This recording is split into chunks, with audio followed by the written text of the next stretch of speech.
Good morning students. बच्चों आप chemistry दे विच atomic structure करते पे हाँ। एटॉमिक स्ट्रक्चर तुहानू पता है, आपां एक रूल पढ़ लिया ही अफबो प्रिंसीपल। साडा लास्ट डे दा हैडिंग हैगा ही rules for filling electron. Rules for filling electron तो ये आपां एक रूल पढ़ चुके हैं। उस रूल का नाम हैगा ही अफबो प्रिंसीपल। अफबो प्रिंसीपल ये आपां पढ़ लिया। अज आपां पढ़ांगे second N+N rule. N+N rule देखो बच्चियों, N+L रूल की हुंदा वा, इन्हें सानू इहो दसना वा भी किहड़ा शैल आ जिहदी एनर्जी घट होगी। देखो अफबो प्रिंसीपल ने की किया ही, अफबो प्रिंसीपल कहंदा ही लो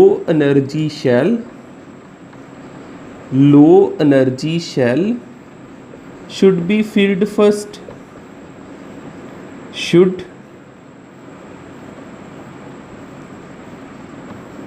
बी फिल्ड फर्स्ट। ठीक है, इन्नी गल याद रख लो। ये किन्ने दसिया ही अफबो प्रिंसीपल ने। तो N+L रूल की दसूगा भी लो एनर्जी शैल हुंदा किहड़ा वा।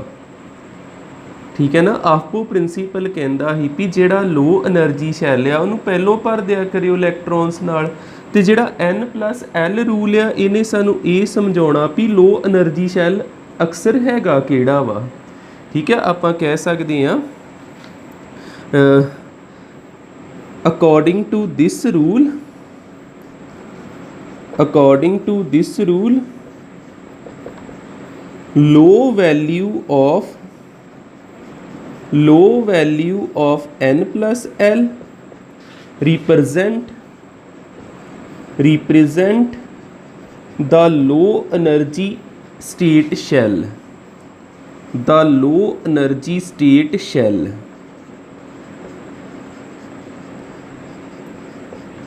ਇਹਦਾ मीनिंग की है?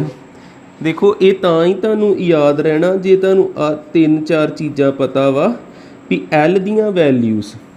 जे मैं S की गल करा, S के केस विच L किहदे इक्वल हुंदा? 0 के इक्वल हुंदा। जेकर मैं P शैल की गल करा L 1 के इक्वल हुंदा। जे मैं D शैल की गल करा L 2 के इक्वल हुंदा। जे मैं F शैल की गल करा L 3 के इक्वल हुंदा। हुण मैं तुहाडे सामने लिखदा वा एग्जाम्पल 3D ते एक लिखदा 4S। इन्हां चों पहलों किहदे विच इलैक्ट्रॉन भरे जाण? तुहानूं लगना भी 3D विच पहलों भरने ते 4S विच बाद चों भरने। इदां नहीं हुंदा। N+L रूल के अकॉर्डिंग चलना आपां। जिहड़ी चीज़ अगे लगी हुंदी ना इहनूं कहीदा N किन्ना दिता? 3। जिहड़ी चीज़ अगे लगी आ क्वांटम नंबर इहनूं कहना N किन्ना दिता? 4। ते D they case which L किन्ना हुंदा? D they case which L किन्ना हुंदा? 2। ते S they case which L किन्ना हुंदा? 0। हुण काउंट करो हाँ N+L दोनों केसिस दे विच। इहदे विच N+L किन्ना आऊगा? 3+2। 3+2 किहदे इक्वल आ गया? 5 दे। इहदे च किन्ना आऊगा? 4+0 किहदे इक्वल आ गया? 4 दे। फिर किहदी एनर्जी घट आ? जिहदी N+L वाली वैल्यू घट आ, फिर आ हाई एनर्जी ते जे 3D। ये हाई एनर्जी ते आ, इनू बाद च भरना हुंदा। ते जिहड़ा मैं इधर लिखिया वा ये लो एनर्जी ते है, इनू पहलों भरना हुंदा। ठीक है, हो जाता ना क्लीयर? ये अपना N+L रूल भी होया। पर मैं इत्थे एक चीज़ होर क्लीयर करा। कोई इदां दा एग्जाम्पल लैने आ जिहदे च सानू होर थोड़ा पता लगे। आ देखियो,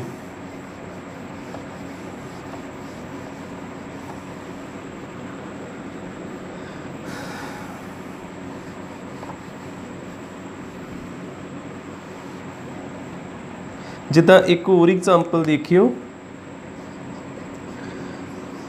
एक हैगा 2p, एक हैगा 3s। n प्लस l की वैल्यू कढ़दे दोनों के केस विच n किन्ना इहदे केस विच 2 ते p की वैल्यू l वारी किन्नी हुंदी 1, 2 + 1 किन्ना आ गया 3। इधर भी n प्लस l की वैल्यू कढ़ीए n किन्ना 3 ते s की वैल्यू s के केस विच l की वैल्यू हुंदी 0। 3 + 0 किन्ना आ गया 3। इत्थे तो देखो दोवें रल गए, ठीक है ना। तो फिर एक चीज़ सानू होर सीखण नूं मिलूगी ना भी जेकर n + l दोने सेम होण, आपां इत्थे की लिखीए, if n + l values are same, n + l values are same, then low energy shell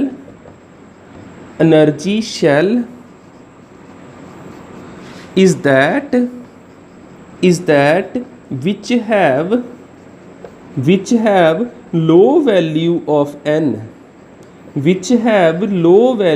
of n, देखो जेकर n + l दोनों वारी सेम हो जे फिर आपां नूं किद्दां पता लगे भी दोनों चों एनर्जी किहदी घट आ, जिहदे च n की वैल्यू निक्की आ, इह च n की वैल्यू 2, इह च n की वैल्यू 3, फिर इहदी एनर्जी घट होनी ते इहदी एनर्जी ज़्यादा होनी।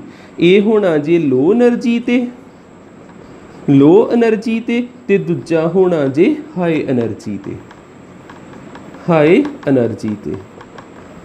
हुण तो नहीं कोई प्रॉब्लम रह गई होनी, ठीक है ना। पता लग गया ना n + l तो किद्दां पता लगदा किहदी एनर्जी घट आ किहदी एनर्जी ज़्यादा वा।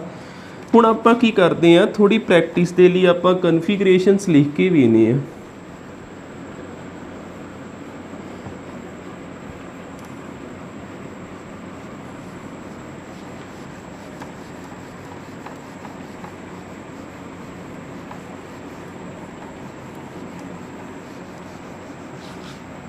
हुण आपां अपने 2 रूल हो गए, अज 2 ही करने आपां। हुण आपां थोड़े प्रैक्टिस लई क्वेश्चन आपां कर लैने आ। राइट इलेक्ट्रॉनिक कन्फिगरेशन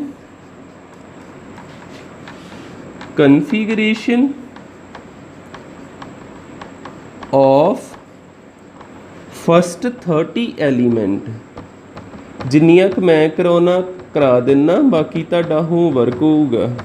देखदे जे ते सारियां कवर हो गईयां सारियां कर लैने।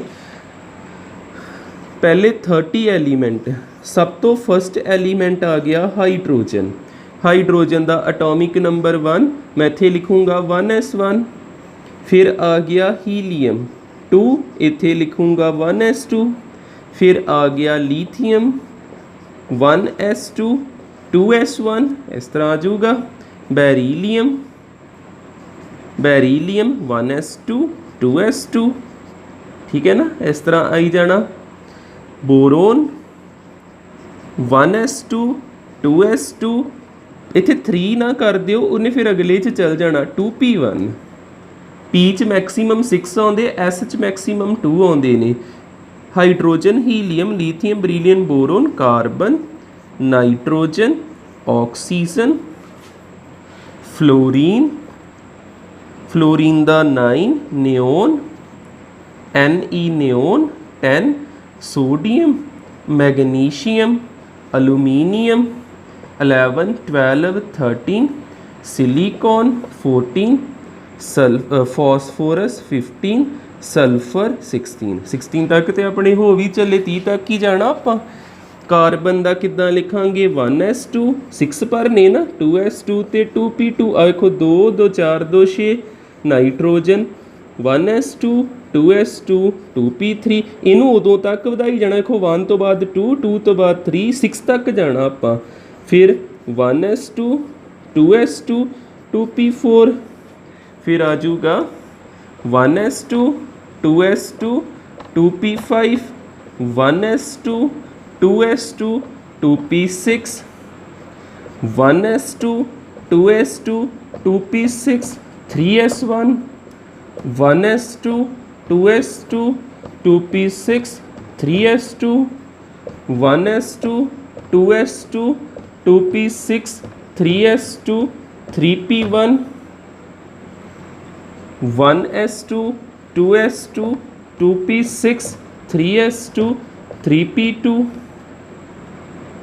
ठीक है, ध्यान ना सुनी नहीं जाओ जिथे तुहानूं पता नहीं लगता की लिखिया वा। 1s2 2s2 2p6 3s2 3p3 1s2 2s2 2p6 3s2 3p4। Clear, ये साडे हो गए 16 तक।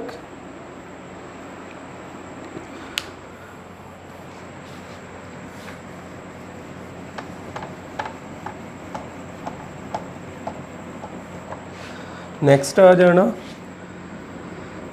Chlorine 17, argon 18, potassium 19, calcium 20, scandium 21, titanium 22, vanadium 23।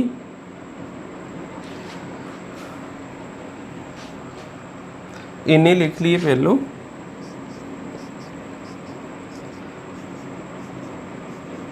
देखो फिर इत्थे की आ जाना 3p5, बाकी सारा same. 1s2 2s2 2p6 3s2 ते 3p किन्ना आ जाना 5। 1s2 2s2 2p6 3s2 3p किन्ना आ जाना 6। 1s2 2s2 2p6 3s2 3p6 4s1 होना जी। फिर 1s2 2s2 2p6 3s2 3p6 4s2 1s2 2s2 2p6 3s2 3p6 4s2 ते 3d1 होना इत्थे। ठीक है, डी भी इन्वॉल्व हो गया। उस तो बाद 1s2 2s2 2p6 3s2 3p6 4s2 ते 3d2 आ सेम सारे इसे तरह ते इत्थे आ जाना 3d3। क्लीयर, 7 रह गए, वो भी लिख ही देना, कोई गल नहीं। उहदे च 2 चीज़ां दस्सण वालियां तां मैं ही कर दिना, पर तुसीं ध्यान नाल सुन लिओ, समझ लिओ।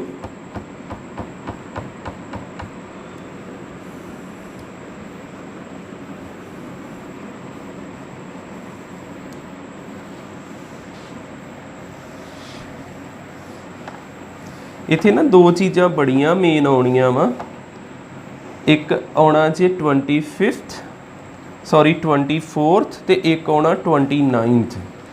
इन्हां च समझण वाला वा। जिद्दां 24th आ गया chromium, 25th manganese, 26th iron. ठीक है, 26th आयरन, कॉपर कोबाल्ट 27, निकल 28, कॉपर 29 ते 30 आ गया जिंक।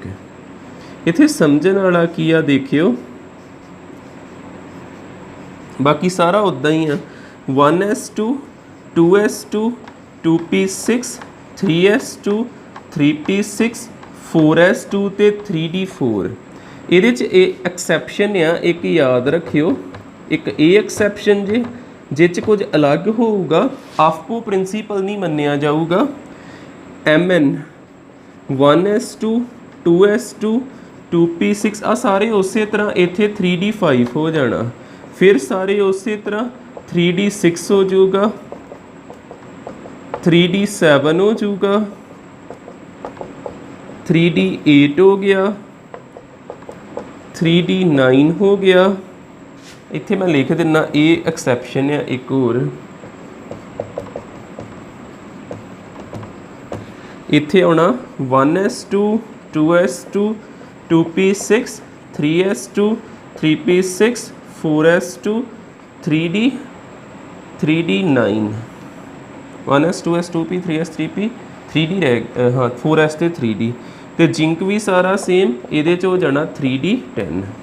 देखो फर्क कित्थे पैना वा, एक्सैप्शन क्यों लिखी नहीं मैं, एक्सैप्शन क्यों लिखी आ। इन्हां ने की करना, इहदी कन्फिगरेशन ये नहीं हुंदी, ये अपना S विचों एक हटा के इधर लै जांदा। 5 ਕਰ ਲੈਂਦਾ। ਇਹ ਆਪਣਾ S ਵਿੱਚੋਂ 1 ਹਟਾ ਕੇ ਇੱਧਰ ਲੈ ਜਾਂਦਾ। ਕਾਰਨ ਕੀ ਆ, ਜਿਹੜੇ ਹਾਫ ਫਿਲਡ ਹੁੰਦੇ ਜਿੱਦਾਂ D ਦੇ ਵਿੱਚ ਟੋਟਲ 10 ਆਉਂਦੇ ਨਾ, ਤੇ ਇੱਥੇ 5 ਆ ਗਏ। D ਦੇ ਵਿੱਚ ਟੋਟਲ 10 ਆਉਂਦੇ। ਹਾਫ ਫਿਲਡ ਤੇ ਫੁੱਲੀ ਫਿਲਡ ਜ਼ਿਆਦਾ ਸੰਤੁਸ਼ਟ ਹੁੰਦੇ, ਸਟੇਬਲ ਹੁੰਦੇ, ਇਹਨਾਂ ਨੂੰ ਇਦਾਂ ਕਰਨਾ ਹੀ ਪੈਂਦਾ। ਠੀਕ ਆ, ਆਪਾਂ ਕਹਿ ਸਕਦੇ ਹਾਂ ਡਿਊ ਟੂ ਸਟੇਬਲ ਕਨਫੀਗਰੇਸ਼ਨ। ਇਹ ਸਟੇਬਲ ਹੋਣ ਦੇ ਲਈ ਆਪਣਾ ਇੱਕ ਇਲੈਕਟ੍ਰੋਨ S ਵਾਲਾ D ਦੇ ਵਿੱਚ ਲੈ ਜਾਂਦੇ। ਕਨਫੀਗੂਰੇਸ਼ਨ ਠੀਕ ਹੈ। ਥੈਂਕ ਯੂ, ਅੱਜ ਲਈ ਇੰਨਾ ਕਰਿਓ।